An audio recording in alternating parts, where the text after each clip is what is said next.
if I'm looking at Dallas, Sam, in this team building world where we talk about get the quarterback, get the playmakers and everything, is Dallas in the new NFL here? Are they just weak at the most important parts of the new, or the increasingly important parts of the new NFL? The run game. I don't trust Dallas's run game whatsoever. Can't get anything going these last few weeks. Yeah. And stopping the run. And so we used to joke about this a little bit. Nah, it's more of a pass the ball, stop the pass type of league. Give me a QB, give me 3 playmakers, and we'll make this thing work. And then the run game will build off of that. Dallas doesn't have these. They can't win phone booth games against Baltimore. They can't win different types of games. They can't win a game when Dak's not on. They're playing from behind this whole time. So Dak he goes 28 of 51 for 379, right? Gets sacked a bunch. He had several turnover-worthy plays. You're just making him play superhuman football.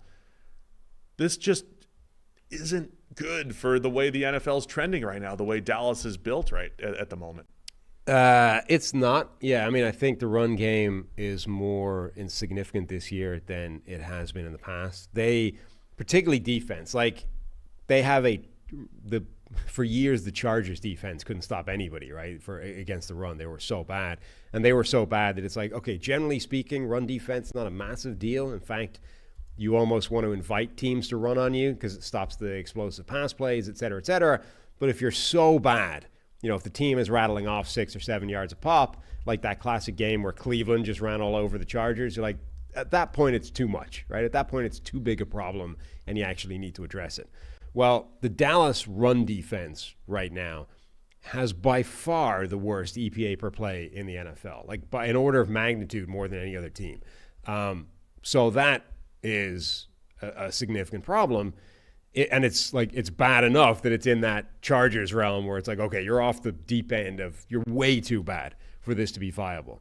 But their pass defense isn't great either. Like they're just not good, period. Like that's the bigger problem. Yeah, the run defense and the run offense. They're built off each other though, right? It's like the previous years were like last year, Dallas's pass defense, the last few years with Dan Quinn, they're forcing a ton of turnovers. You're unleashing Micah Parsons and DeMarcus Lawrence and Odigizua. You've got the pass rush. You've got ball hawks in the secondary. That works when you're playing Sam Howell's Commanders. That works when you're playing the lesser teams that are down to score. Daniel Jones throwing the ball to the defense.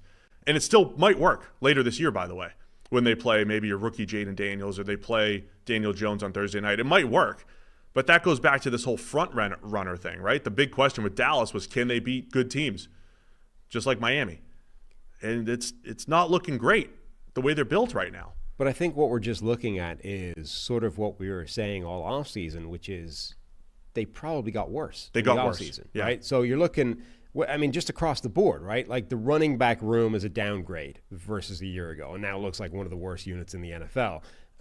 The offensive line is worse than a year ago because Tyler Guyton's been fine at left tackle as a rookie, but he's worse than Tyron Smith was. Cooper Beebe actually looks a success. I think they've succeeded and nailed that one. But the run blocking in this game was bad. Like Zach Martin, arguably the best offensive lineman of his generation, or one of them, looks fairly conclusively to be on the decline now, and that's not going to get better year by year. Like he's probably going to be worse than he was the year before and worse the year before that, et cetera. So the offensive line is worse than it was last year. Like just you look across the board and like every unit is probably worse than it was last season. So they're worse. So we're heading into the year. It's like maybe Dallas is actually they're going to do really well to be as good as they were last season. And then week 1 happened. They beat the living crap out of the Browns. You're like, okay, maybe we got it wrong. Maybe actually they nailed this and Dallas is going to be good. The last 2 weeks have been like, actually, no, the preseason analysis was probably correct on Dallas, which is this year might be more of a grind than it was last season. I want to wrap up Dallas with this. Mohal, power listener. Jake Thornton, power listener and viewer. The question is, on Wednesday, can we talk about how we're going to fix it? Jake Thornton says there's no way to fix Dallas's defense. They don't have any defensive tackles or linebackers to stop the run. I'm kind of in that boat. Like I started thinking about, are there free agents available? I think Dallas would need to make a trade. I mean, we're 3 weeks in. These are up to the minute run defense grades for their defensive tackles using our friends over at PFF. These are the run defense grades for not one game, for 3 games for Dallas.